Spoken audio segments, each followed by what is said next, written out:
Olá, queridos irmãos e irmãs. Hoje, sexta-feira, dia 19 de fevereiro de 2021, estamos aqui mais uma vez para meditarmos a palavra de Deus, o Evangelho do dia, que hoje se encontra em Mateus, capítulo 9, versículos 14 ao 15, que diz assim: Naquele tempo, os discípulos de João aproximaram-se de Jesus e perguntaram: Por que razão nós e os fariseus praticamos jejuns, mas os teus discípulos não? Disse-lhes Jesus: Por acaso os amigos do noivo podem estar de luto enquanto o noivo está com eles? Dias virão em que o noivo será tirado do meio deles. Então sim, eles jejuarão. Palavra da salvação, glória a vós, Senhor. A prática do jejum. O Evangelho hoje fala sobre a prática do jejum. E nós vimos que os discípulos de João foram questionar Jesus porque os seus discípulos não jejuavam, enquanto que os discípulos de João e os próprios fariseus, sim, jejuavam. Foi a pergunta que os discípulos de João fizeram a Jesus. E é muito interessante a resposta que Jesus dá. Jesus diz para eles: por acaso os amigos do noivo podem estar de luto? É interessante que Jesus ele fala de luto. De luto. E de fato, era assim que os próprios fariseus e também os discípulos de João, era a mentalidade do Antigo Testamento, e como os próprios fariseus estavam encarando a prática do jejum.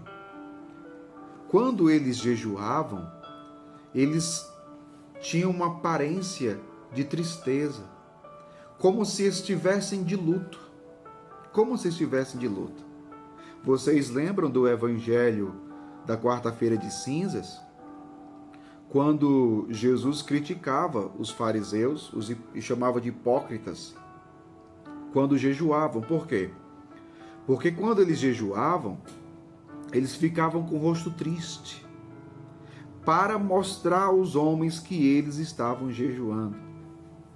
Ou seja, a prática do jejum estava ligada ao sentimento de tristeza, estava ligado ao luto, à dor.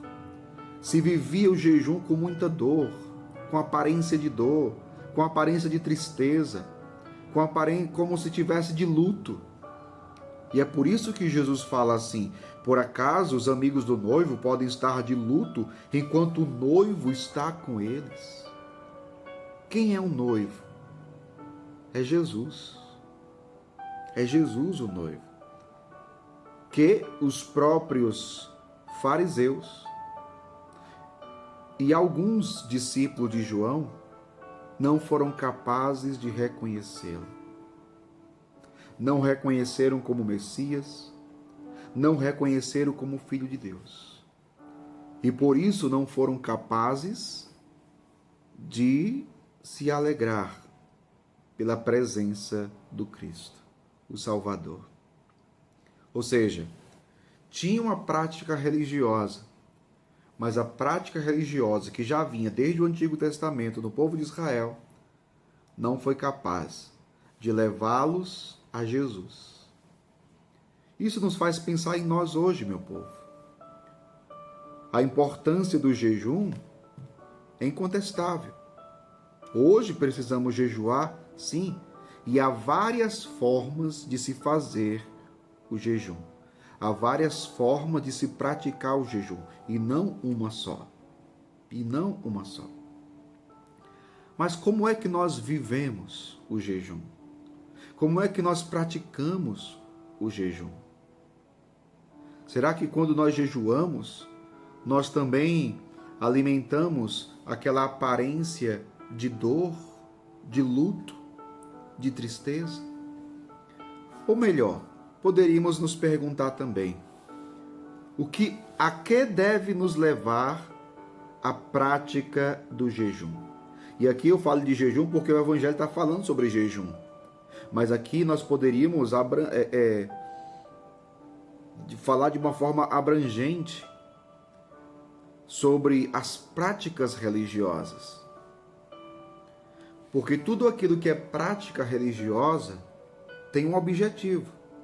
E qual é o objetivo das práticas religiosas? Elas devem nos levar a Cristo. Elas devem nos favorecer a nossa união com Cristo. Se não for para isso, do que vale? Qual a importância da prática religiosa? Qual a importância do jejum se não for para estar unido a Cristo, para estar unido a Jesus? Então, isso nos faz pensar como nós vivemos o jejum.